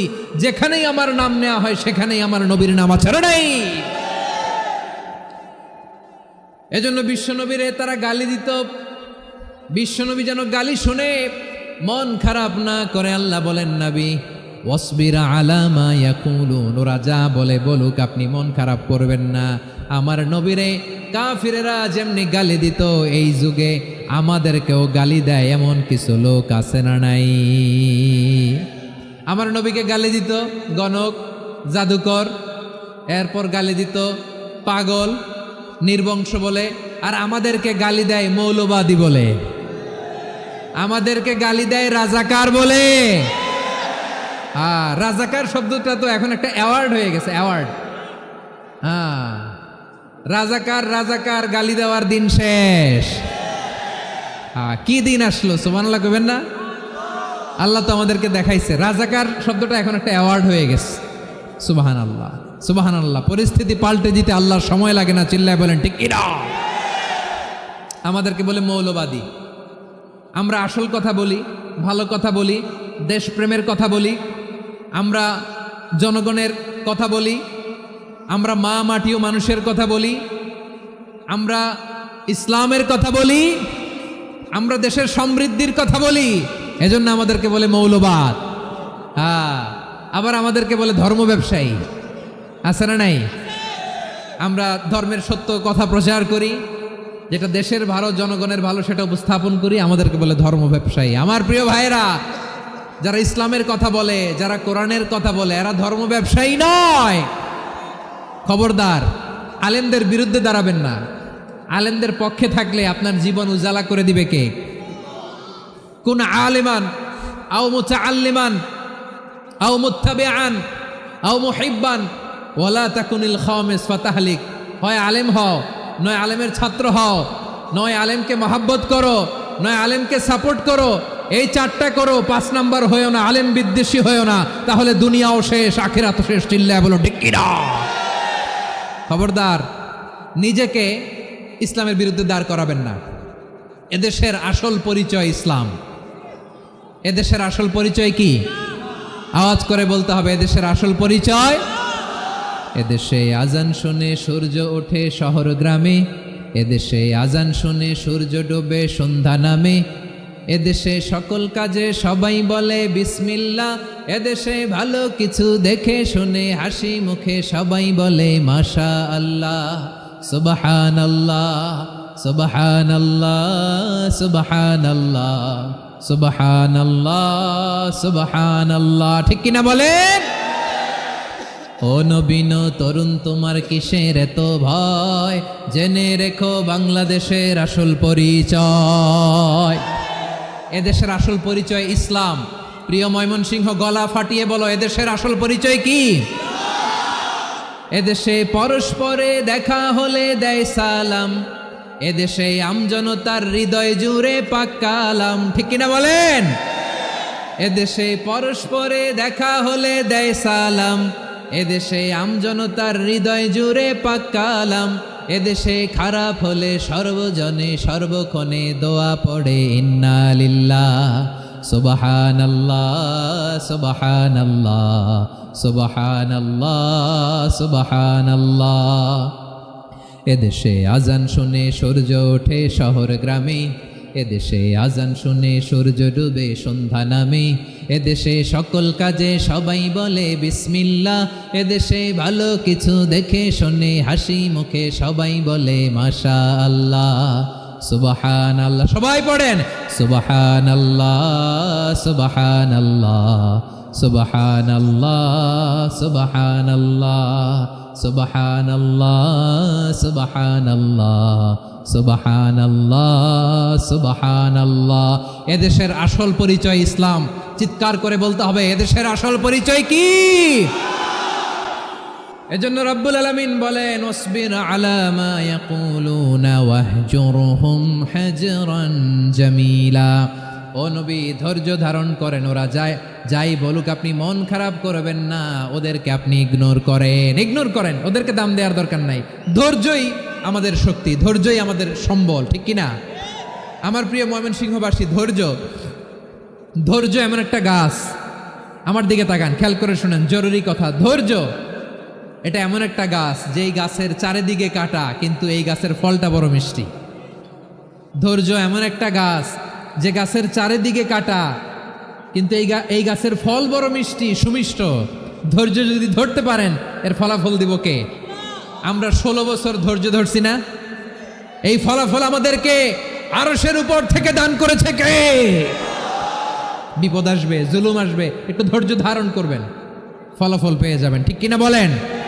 এজন্য আল্লাহ বলেন, সাবিরিনা সাবিরাতি, ধৈর্যশীল বান্দা বান্দীদেরকে আমি বড্ড পছন্দ করি। ওয়ালানাবলুওয়ান্নাকুম বিশাইইম মিনাল খাউফি ওয়াল জু'i ওয়া নাকসিম মিনাল আমওয়ালি ওয়াল আনফুসি ওয়াস সামারাত ওয়া বাশশিরিস সাবিরিন। আল্লাহ বলে, এই জমিনে আমি ভয় দিয়ে, ক্ষুধা দিয়ে, জানমালের হানি দিয়ে, সম্পদ হানি দিয়ে তোমাদেরকে পরীক্ষা করব। এই পরীক্ষায় সফল হবে তারা, ধৈর্য ধারণ করেছে যারা। ইন্নাল্লাহা মা'আস সাবিরিন, ধৈর্য ধারণকারীদের সাথে আল্লাহ আছে রাডাই। ধৈর্য ধরতে হবে, ধৈর্য ধরতে হবে। ধৈর্য এমন গাছ যে গাছের চারিদিকে কাটা, ফলটা বড় মিষ্টি। বিশ্বনবী বলেন, আজাবান লি আমরিল মুমিন আন্না আমরাহু কুল্লাহু লাহু খাইর ওয়া লাইসা যালিকা ইল্লা লিল মুমিন ফাইন আসাবাতহু সাররাউ শাকারা ফাকানা খাইরাল্লাহ ওয়া ইন আসাবাতহু দাররাউ সাবারা ফাকানা খাইরাল্লাহ। বিশ্বনবী বলেন, এই যে ইমানদারদের ব্যাপারটাই আলাদা, ব্যাপারটাই আলাদা। এটা ইমানদার ছাড়া অন্য কেউ এই বরকত পায় না। কি বরকত? ফাইন আসাবাতহু সাররাউ শাকারা, ইমানদাররা ভালো অবস্থায় থাকলে শুকরিয়া করে, এটা তার জন্য ভালো। শুকরিয়া করলে সওয়াব আছে না নাই? মুমিনরা বিপদে পড়লে ধৈর্য ধরে। আচ্ছা বলেন তো, ধৈর্য ধরলেও সওয়াব আছে না নাই? তাহলে সুখের সময় শুকর, দুঃখের সময় সবর, উইন উইন সিচুয়েশন। আমাদের সারা জীবনই এই দুই আমল আছে না নাই? হয় আমরা শুকর গুজার হই, নয় সবর করি। সুখের দিনে আমরা শুকর গুজার হই, বিপদের দিনে সবর ইখতিয়ার করি। তাহলে হয় শুকর নয় সবর। যখনই থাকি, যে অবস্থায় থাকি, আমাদের সওয়াব আছে না নাই?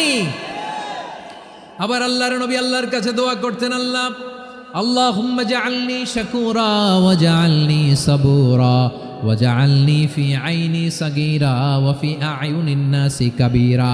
তিনি বলতেন, আল্লাহ আপনি আমারে শুকরগুজার বান্দা বানান, ও আল্লাহ আপনি আমারে ধৈর্যশীল বান্দা বানান, আমার চোখে আপনি আমারে ছোট বানান, জনতার চোখে আপনি আমারে বড় বানান। পড়েন আমিন। তাহলে আস-সাবিরিনা ওয়াস-সাবিরাতি, ধৈর্যশীল নারী ও পুরুষ আল্লাহ পছন্দ করেন। শুনতেছেন? কয়টা গেল? 1 নম্বরে মুসলিমিন মুসলিমাত, 2 নম্বরে মুমিনিন মুমিনাত, 3 নম্বরে কানিতিন কানিতাত, 4 নম্বরে সাদিকিন সাদিকাত, 5 নম্বরে সাবিরিন সাবিরাত, 6 নম্বরে আল খাশিঈন আল খাশিআত। মনোযোগ আছে না গেছে? আল খাশিঈন মানে বিনীত, বিনীত, যারা আল্লাহর কোনো আদেশ অমান্য করার ভয়ে যাদের হৃদয়ে প্রকম্পন শুরু হয়ে যায়, আল্লাহর আদেশ না জানি লঙ্ঘন হয়, সবসময় হৃদয় কাঁপতে থাকে, হৃদয়ে থাকে খুশু। আল্লাহ বলেন, কাদ আফলাহাল মুমিনুনাল্লাযীনা হুম ফি সালাতিহিম খাশিউন।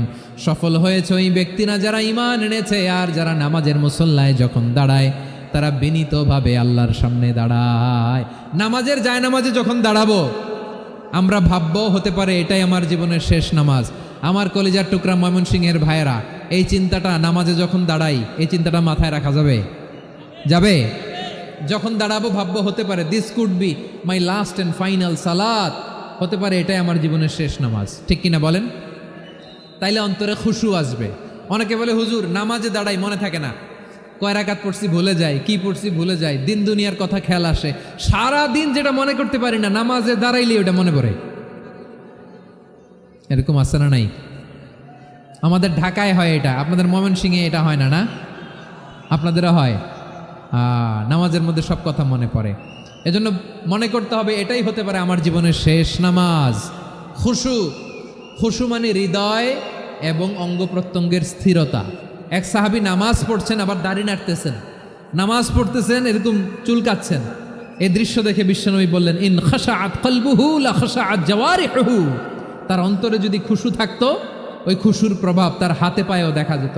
এই সাহাবীর অন্তরে খুশু নাই, ফলে তার হাত নড়ে, পা নড়ে, দাড়ি সোজা করে, টুপি সোজা করে। এরকম মুসল্লি আমাদের মসজিদগুলোর ভেতরেও আছে না নাই? নামাজ পড়ে, দাড়ি নাড়ে, জামা ঠিক করে না, নামাজে যখন দাঁড়াবো খুশু খুদুর সাথে দাঁড়াবো। কারণ আল খাশিঈনা ওয়াল খাশিআত, বিনীত বান্দিদেরকে আল্লাহ পছন্দ করে। আবার আল্লাহ বললেন, আমার বান্দা বান্দিদের মধ্যে ওলামারা আমারে বেশি ভয় পায়, তাদের হৃদয়ে খুশু বেশি। কার কথা? ইন্নামা ইয়াখশাল্লাহা মিন ইবাদিহিল উলামা। আল্লাহর বান্দাদের মধ্য থেকে আলেমরা আল্লাহরে বেশি ভয় পায়। যারা জ্ঞানী, যার হৃদয়ে কোরআন সুন্নাহর জ্ঞান আছে, তারা আল্লাহকে বেশি ভয় পায়। এজন্য আল্লাহর ভয় আমাদের হৃদয়ে থাকার দরকার আছে না নাই?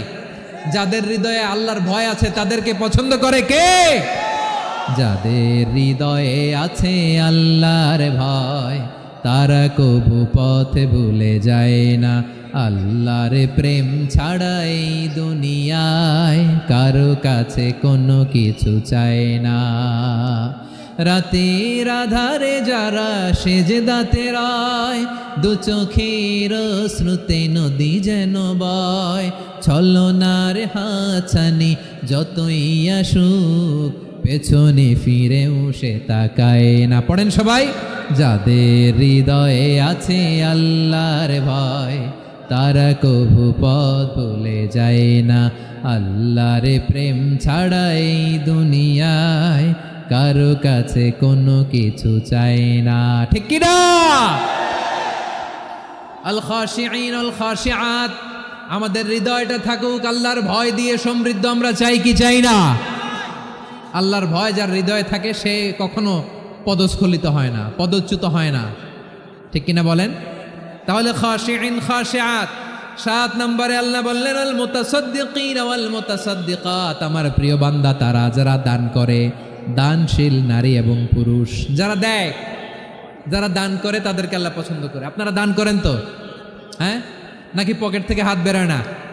বের হয়। মুক্ত হস্তে দিবেন আমার ভাইরা, মুক্ত হস্তে। আল্লাহ সুদকে ধ্বংস করে দেয় আর দানকে বাড়িয়ে দেয়। সুদের সাথে আমাদের কোনো সম্পর্ক না। আল্লাহ বলেন, ইয়ামহাকুল্লাহুর রিবা ওয়া ইউরবিস সাদাকাত। আল্লাহ সুদকে ধ্বংস করেন, দানকে বাড়িয়ে দেন। পকেট থেকে দিয়ে দিলাম, মনে হয় কমে যায়, আসলে কমে না, বাড়ায় দেয় কে? মনে হয় কমে গেছে, আসলে বাড়ায় দেয় কে? আপনি দিলে আপনারে দিবে কে? হ্যাঁ, আল্লাহ দিবে। আপনার কাছে মনে হয়েছে কমে গেছে, আসলে কমে নাই। আল্লাহ বলেন, দানের দৃষ্টান্ত কেমন তোমরা জানো নাকি? মাসালুল্লাযীনা ইউনফিকুনা আমওয়ালাহুম ফি সাবিলিল্লাহি কামাসালি হাব্বা আম্বাতাত সাবআ সানাবিলা ফি কুল্লি সুমবুলাতিন মিআতু হাব্বা ওয়াল্লাহু ইউদাঈফু লিমান ইয়াশাউ ওয়াল্লাহু ওয়াসিউন আলিম। আল্লাহ বলেন, সম্পদের মায়া ছেড়ে তুমি যে মসজিদের দান বক্সে দান করো, তুমি যে মাহফিলের এই অনুষ্ঠানে দান করো, তুমি যে গরিবের হাতে টাকা তুলে দাও, তোমার এই দানের দৃষ্টান্তটা হলো একটা চারা বীজের মতো। যেই চারা বীজ মাটিতে রোপণ করে দিলে 60টা শীষ গজায়, প্রতি শীষে হয় শত শস্য দানা। আল্লাহ যারে চায় তেমনি বাড়িয়ে দেয়, তিনি যাকে মন চায় তাকে প্রাচুর্যতা দেয়। সুবহানাল্লাহ, ওয়াসিউন আলিম। আপনি যে দান করেন এটার দৃষ্টান্ত চারা বীজের মতো, রোপণ করে দিলে এক বীজ থেকে 60টা শীষ গজায়। আমার ভাইয়েরা, বীজ রোপণ করলে শীষ বলেন না ময়মনসিংহ, এটারে কি বলে? শীষ। 7টা শীষ, প্রতি শীষে থাকে শত শস্য দানা, 100 করে শস্য দানা, 700টা। তাহলে দিলে বাড়ায় দেয় কে? আল্লাহ বলে, এই বনি আদম আনফিক উনফিক আলাই, তুমি দাও আমি তোমারে দেব। এখন আপনি না দিলে আল্লাহ আপনারে দিবে? এবার বুঝে থাকলে বলেন তো, আল্লাহর কাছ থেকে পাওয়ার প্রথম শর্ত কি? আমাকে দিতে হবে, ঠিক কিনা? বেলাল রাদিয়াল্লাহু তাআলা আনহু, মদিনার সবচেয়ে গরিব সাহাবী, বিশ্বনবী বলেন, আনফিক বেলাল, ও বিলাল তুমিও দাও। আপনারা কি জানেন বেলাল রাদিয়াল্লাহু তাআলা আনহুর সম্পদ কত ছিল? বেলাল রাদিয়াল্লাহু তাআলা আনহুর মূল সম্পদের পরিমাণ ছিল মাত্র একটা লুঙ্গি। একটা কি? এক লুঙ্গি যার মালিকানায় আছে তারে বিশ্বনবী বলতেন দাও আমি বাড়ায় দিব, দাও বাড়ায় দিব। আরশের অধিপতির কোনো কমতি নাই। আল্লাহ বলেন তোমাদের গোটা পৃথিবীর সব মানুষের যার যেটা লাগে সবও যদি দিয়ে দেয় আমি আল্লাহর ধনভাণ্ডারের 1 ইঞ্চিও কমবে না। চিল্লায় পড়েন আল্লাহু আকবার। এজন্য আল্লাহ বললেন মুতাসাদ্দিকিন ওয়াল মুতাসাদ্দিকাত, দানশীলদেরকে আমি ভালোবাসি। 60টা চলে গেল। 8 নম্বরে আল্লাহ বললেন ওয়াস-সাইমিনা ওয়াস-সাইমাত, রোজাদারদেরকে ভালোবাসি। আজকে রোজা রাখছেন? হ্যাঁ রাখছেন না? মাশাআল্লাহ মাশাআল্লাহ। সিয়াম পালন করবেন, সিয়ামের সওয়াব আল্লাহ নিজ হাতে দেবেন। 8 নম্বরে রোজাদারদেরকে আল্লাহ ভালোবাসেন, রোজাদার নারী পুরুষ। 9 নম্বরে হাফিযিনা ফুরুজাহুম ওয়াল হাফিযাত, যারা লজ্জাস্থানের হেফাজত করে, দৃষ্টির হেফাজত করে, অসংলগ্ন জায়গায় দৃষ্টি দেয় না, আল্লাহ তাদেরকে পছন্দ করে। সব শেষে ওয়ায-যাকিরিনাল্লাহা কাসীরা ওয়ায-যাকিরাত, যারা সময় পেলেই আল্লাহর জিকির করে। চেয়েছিলাম মনটা ভরে আয়াতের পুরো তাফসীর করব, সম্ভব হচ্ছে না। এই 10টা বৈশিষ্ট্য আল্লাহ তাআলা বড্ড পছন্দ করেন। ইসলামের সব মৌলিক অনুষঙ্গ এখানে চলে এসেছে। আমরা যেন আল্লাহর আইনের সামনে আত্মসমর্পণ করতে পারি, আমরা যেন পাক্কা ইমানদার হতে পারি, আমরা যেন বিনীত হতে পারি, আমরা যেন লজ্জাস্থানের হেফাজত করতে পারি, রোজা রাখতে পারি, দান করতে পারি, আমরা যেন আল্লাহকে সবসময় স্মরণ করতে পারি। আল্লাহ আমাদের তৌফিক দান করুক। সবাই পড়ি আমিন।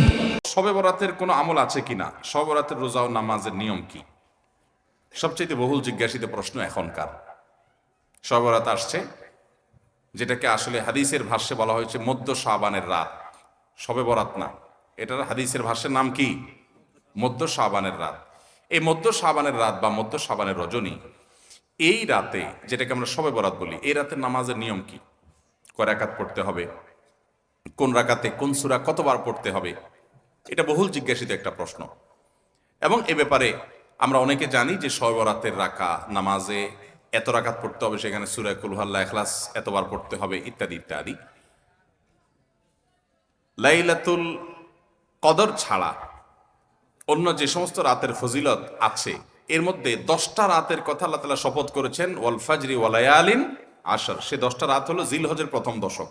খবরও নেই আমাদের দেশে মানুষের, যে রাতগুলোর শপথ আল্লাহ কোরআনে করছেন, কত ফজিলতপূর্ণ, কিন্তু জিলহজের প্রথম দশকের রাতের কোনো বিশেষ ফজিলতের কথা আমরা কয়জনে জানি? যাই হোক, মধ্য শাবান রজনীর কথা আমরা বেশি জানি শুধু না, সবচেয়ে বেশি আমরা এ রাতে ইবাদতের চেষ্টা করি। তো সবচেয়ে বেশি চেষ্টা তো হওয়া উচিত হলো লাইলাতুল কদরে। এর পাশাপাশি যদি কেউ মধ্য শাবানের রাতে আল্লাহ তাআলার ক্ষমা লাভের চেষ্টা করে, সেটা দর্শনীয় না, সেটা জায়েজ। এ রাতের এতটুকু ফজিলত অবশ্যই প্রমাণিত যে আল্লাহ রাব্বুল আলামিন এ রাতে হিংসুক ছাড়া, মুশরিক ছাড়া বাকি মানুষগুলোকে সাধারণ ক্ষমা ঘোষণা করেন। অতএব এ রাতের একেবারে কোনোই ফজিলত নেই, ব্যাপারটা সেরকম না। বিভিন্ন হাদিসের আলোকে এইটুকু অন্তত সাব্যস্ত হয় যে আল্লাহ তাআলা হিংসুক এবং আপনার মুশরিক ছাড়া, মানুষের পিছিয়ে লাগে শত্রুতা, এই মানুষ ছাড়া বাকি মানুষ থেকে মাফ করে। তাহলে মধ্য শাবানের রাত বা যেটাকে শবে বরাত বলছি আমরা, এই রাতের মূল আমলই হলো, এটাকে কেন্দ্র করে মূল আমলই হলো নিজেকে শিরক এবং হিংসা থেকে পরিচ্ছন্ন করা, সাধারণ ক্ষমার উপযুক্ত করা। এটা হলো মূল আমল, বাস। এর বাইরে আপনি ক্ষমা লাভের জন্য যদি চেষ্টা করেন, সেটা কোনো দর্শনীয় বিষয় নয়। তবে এই রাতকে কেন্দ্র করে বিশেষ ফরম্যাটে নামাজ, রাত জেগে, তারপর বিশেষ ফরম্যাটে ইবাদত, এই সূরা এতবার, এই নামাজ এত রাকাত, এরকম কোনো কথা কোরআন হাদিসে বর্ণিত হয়নি। এগুলো আমরা মনগড়া বানিয়ে নিয়েছি। এবং যদি এরকম কোনো ফরম্যাট আমরা ঠিক করে নিয়ে সেভাবে ইবাদত করাটাকে আমরা এ রাতের আমল, শরিয়া সিদ্ধ আমল মনে করি বা সুন্নাহ আমল মনে করি বা কোন নির্দিষ্ট আমল মনে করি, তাহলে বেদাতে পর্যবেসিত হবে। অতএব বাড়াবাড়ি এবং ছাড়াছাড়ি এই দুইটাই আমাদেরকে পরিহার করতে হবে। যতটুকু আছে ততটুকু আমরা আমল করব এবং এসে আমল অনুযায়ী আমরা চলার চেষ্টা করব। শবে বরাতে সবচেয়ে বেশি মানুষ মসজিদে কেন ভিড় জমায় বলেন তো? শবে কদর বেশি ফজিলতপূর্ণ না এই রাত? শবে কদর কোনো তুলনা আছে শবে কদরের সাথে কোনোটার? কিন্তু শবে কদরে কি এত মানুষ ইবাদত বন্দেগী করার চেষ্টা করে শবে বরাতে যত করে? কারণ কি? মিষ্টির জন্য বলে, খারাপ বলেন নাই। আমি ছোট থাকতে যখন মাদ্রাসায় পড়ি, লজিং এ ছিলাম এক বাড়িতে, আমার মনে আছে এক মসজিদে সারা রাত শবে বরাতে এরকম দোয়া দরুদ হয়েছে। এবার শেষে মিষ্টি বিতরণ হচ্ছে, জিলাপি দিতে আর কি, তখন তো জিলাপি দেওয়া হচ্ছে।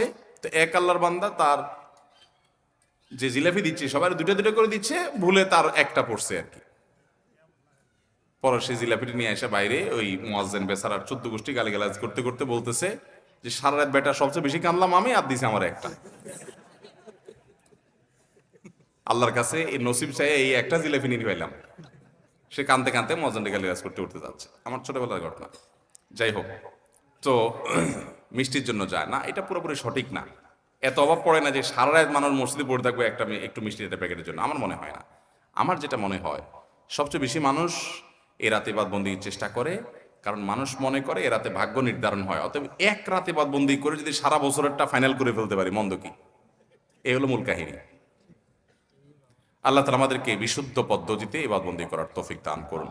তাহলে ভাইরা আমার, মধ্য শাবানের রজনীতে আমরা আল্লাহ তাআলার কাছে ক্ষমার উপযুক্ত হওয়ার জন্য, হিংসা শিরক থেকে মুক্ত হওয়ার চেষ্টা করব, ক্ষমা পাওয়ার জন্য প্রচেষ্টা আমাদের থাকবে। কিন্তু ওই যে বেদাতি পন্থায় বিশেষ ফর্মে ঠিক করে ইবাদত, নামাজ, হালুয়া রুটি খায় মানুষ। হালুয়া রুটি কেন খায়? কেন খায় হালুয়া রুটি ভাই? সারা দেশে অনেক জায়গায় এখনো এটা হালুয়া রুটি ওই দিন বানাবে মানুষ। হালুয়া রুটিটা কেন হয় বলেন তো? বলে যে নবী সাল্লাল্লাহু আলাইহি সাল্লাম ওহুদের যুদ্ধে তার দন্দান মুবারক শহীদ হয়েছে, এই জন্য উনি শক্ত খানা খাইতে পারতেন না, হালুয়া খাইতেন, এই জন্য আমরা হালুয়া খাই। আরে ভাই, নবী সাল্লাল্লাহু আলাইহি সাল্লামের দাঁত ভাঙছে প্রথম কতলটা শাবান মাসে ঘটেই না, ওটা পড়ছে আরেক মাসে। আপনি এটা এই মাসে আনলেন কোত্থেকে? আচ্ছা, তারপরে যদি ধরে নেই এই মাসেই হয়েছে, তো ওনার দাঁত ভাঙছে কাদের আঘাতে? মুশরিকদের আঘাতে, তাই না? আল্লাহর দুশমনদের আঘাতে। তো কাফেরদের আঘাতে, দাঁত ভাঙাতে উনি হালুয়া খাইছে বলতেছেন, যদি এটার কোনো ভিত্তি নেই, বোগাস কথা। তারপরে ধরে নিলাম, তো আপনি ভালো দাঁত নিয়ে হালুয়া খাচ্ছেন কোন শরমে? আপনার বাপের একটা শত্রু আছে, আপনাদের ফ্যামিলির একটা শত্রু আছে, সে আপনার বাপের ধরে আচ্ছা ধরে মেরে ঠ্যাং ভেঙে দিছে। আপনার বাপ বেচারা ওই ভাঙা ঠ্যাং নিয়ে একটা লাঠি নিয়ে ভর করে করে খোড়ায় খোড়ায় উনি হাঁটেন, কারণ পা ভেঙে গেছে বেচারার। আপনি আপনার বাবার ওই যে শত্রু, যে আপনার বাপের পা ভাঙছে, ওই শত্রুর সাথে আপনার বিরাট দরম বরম দোস্তি, চা দোকানে আড্ডা ফাড্ডা মারেন, সব জায়গায় ঠিক আছে। কিন্তু বাড়িতে আইসা বাপের সামনে আপনি ভালো পাও নিয়া একটা লাঠি নিয়ে আপনি খোড়ায় খোড়ায় হাঁটেন। কেন? বাবার প্রতি সহমর্মিতা দেখা, যে আমার বাবার যেহেতু পা ভেঙে দিছে, এই জন্য বাবা খোঁড়া খোঁড়ায় হাঁটে, আমি এখন ভালো পাও নিয়া লাঠি নিয়ে খোঁড়ায় খোঁড়ায় হাঁটতেছি। কি বলেন? এই দৃশ্য যদি দেখে আপনার বাপে কি করবে? হাতের লাঠিটা দিয়ে বলবে, আমার পাও যা যাক, তোর আগে কয়টা বাড়ি দিবে বেয়াদব, তুই আমার ব্যাঙ্গাইতে আসছস? আমার পা ভাঙছে যারা, তুই পারলে তাদেরকে বিচারের আওতায় আনবি, তাদের একটা বিহিত করবি। সেটা না করে তার লগে তলে তলে তোমার সম্পর্ক, তুমি আসছো আমার এখানে নাটক করে আমার সহমর্মিতা জাহির করতে।